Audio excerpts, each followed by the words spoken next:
গণহত্যা দিবস উপলক্ষে মৌলভীবাজারে গণকবরে শহীদদের স্মৃতির প্রতি শ্রদ্ধা জানিয়ে পুষ্পস্তবক অর্পণ করা হয়েছে।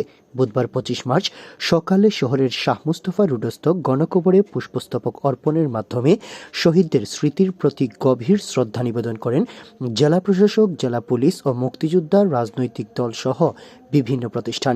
মৌলভীবাজার জেলা প্রশাসনের পক্ষে জেলা প্রশাসক তৌহিদুজ্জামান পাবেল, জেলা পরিষদের পক্ষে প্রশাসক মিজানুর রহমান, জেলা পুলিশের পক্ষে পুলিশ সুপার মোহাম্মদ বিল্লাল হোসেন পুষ্পস্তবক অর্পণ করেন।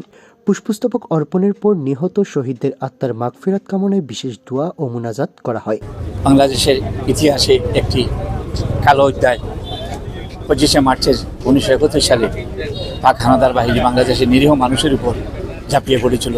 তারা ছিল সশস্ত্র এবং বাংলার মানুষ ছিল নিরস্ত্র। তারপর বাংলার মানুষ রুখে দাঁড়ায় এবং 26শে মার্চ স্বাধীনতার ঘোষণা আসে।